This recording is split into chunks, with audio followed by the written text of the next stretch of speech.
शुरू करते हैं केदारनाथ का, जहां प्रधानमंत्री मोदी संबोधित कर रहे हैं। बाबा केदार के आशीर्वाद हमारे साथ है। ये देवभूमि, मातृभूमि की रक्षा करने वाले अनेकों वीर बेटे बेटियों की ये जन्मस्थली भी है। यहां का कोई घर, कोई गांव ऐसा नहीं है जहां पराक्रम की कोई गाथा का परिचय न हो। आज देश जिस तरह अपनी सेनाओं का आधुनिकीकरण कर रहा है, उन्हें आत्मनिर्भर बना रहा है, उससे हमारे वीर सैनिकों की ताकत और बढ़ रही है। आज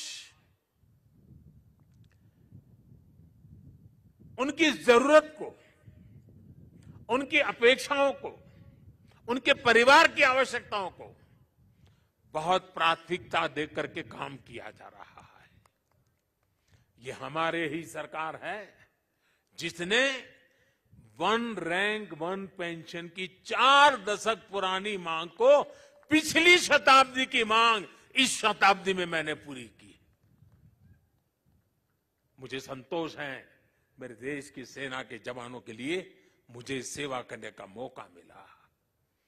इसका लाभ तो उत्तराखंड के करीब करीब हजारों परिवारों को मिला है, निवृत्त सैनिक परिवारों को मिला हुआ है। साथियों, उत्तराखंड ने कोरोना के खिलाफ लड़ाई में जिस तरह का अनुशासन दिखाया, वो भी बहुत अभिनंदनीय है, सराहनीय है।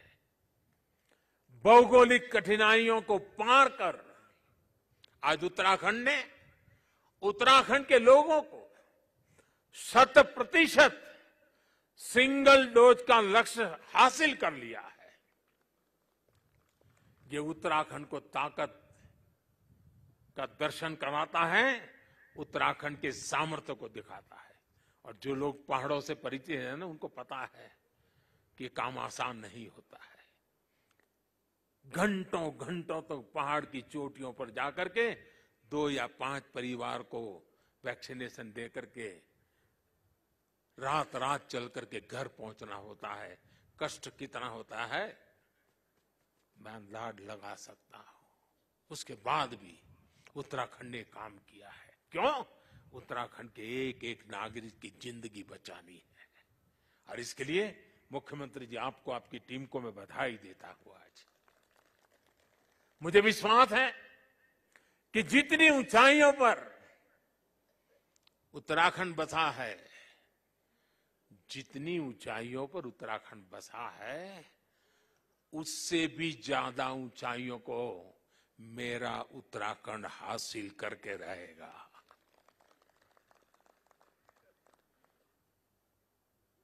बाबा केदार की भूमि से,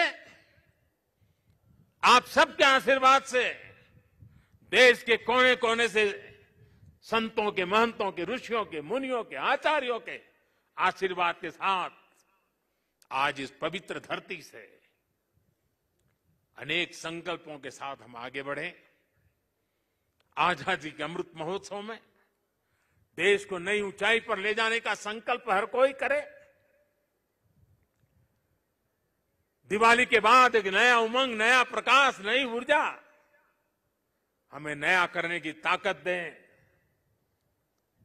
मैं एक बार फिर भगवान केदारनाथ के चरणों में, आदि शंकराचार्य जी के चरणों में प्रणाम करते हुए आप सभी को मैं एक बार फिर दिवाली के इस महापर्व से लेकर के छठ पूजा तक अनेक पर्व आ रहे हैं, अनेक पर्वों के लिए अनेक अनेक शुभकामनाएं देता हूं। मेरे साथ प्यार से बोलिए, भक्ति से बोलिए, जी भर करके बोलिए, जय केदार, जय केदार, जय केदार। धन्यवाद।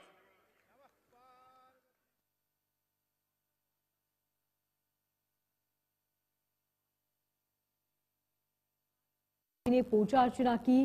पूजा अर्चना के बाद प्रधानमंत्री मोदी ने रुद्राभिषेक किया और देश को संबोधित करते हुए कहा कि कण कण से यहाँ आके मैं जुड़ जाता हूँ। केदारनाथ से एक अजीब लगाव है क्योंकि यहाँ पर बाबा केदारनाथ विराजमान है। इसके साथ ही आदि शंकराचार्य की प्रतिमा के सामने बैठकर उन्होंने कहा कि मैंने दिव्य अनुभूति की है। और 6 तस्वीरें हम आपको दिखा रहे हैं। पहली तस्वीर केदारनाथ धाम की, जहां प्रधानमंत्री मोदी पहुंचे। दूसरी तस्वीर जब बाबा की शरण में प्रधानमंत्री मोदी पैदल ही रवाना हुए। और तीसरी तस्वीर जब उन्होंने पुराने दौरे का स्मरण किया कि जब वो आए थे तो किस तरह यहाँ पर चीजें थी और अब उन चीजों में कितना बदलाव हुआ है, ये नजारा खुद उन्होंने टीवी के जरिए देखा। चौथी तस्वीर जब निरीक्षण करते हुए पहुंचे प्रधानमंत्री मोदी और उन्होंने पूरा निरीक्षण किया। तस्वीरें आप देख सकते हैं। तस्वीरों के जरिए उन्होंने केदारनाथ के दर्शन किए।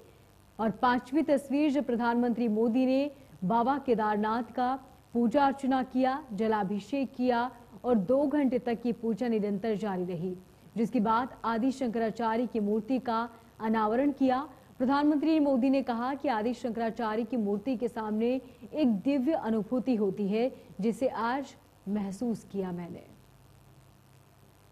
इसके साथ ही उन्होंने कहा कि केदारनाथ की सेवा करने का बहुत पुण्य मिलता है। शंकर का मतलब ही वो है जो कल्याण करने वाला हो और यहाँ आकर उनकी दिव्यता, उनकी विशालता महसूस होती है। तो तस्वीरों के जरिए आप समझें अब तक केदारनाथ पहुंचने से लेकर अब तक क्या क्या कार्यक्रम रहे प्रधानमंत्री मोदी के। और उन्होंने अपने संबोधन में भी इस बात को दोहराया कि केदारनाथ से एक अजीब सा लगाव है।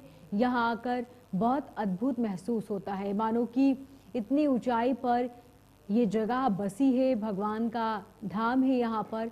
और यहाँ की हवा, यहाँ का वातावरण बहुत ही अद्भुत कर देता है। इसके साथ ही उन्होंने केदारनाथ वासियों से भी कहा कि उन्होंने जिस तरीके से संघर्ष करते हुए इस ठंड में वो काम करते हैं, ये वाकई अद्भुत है।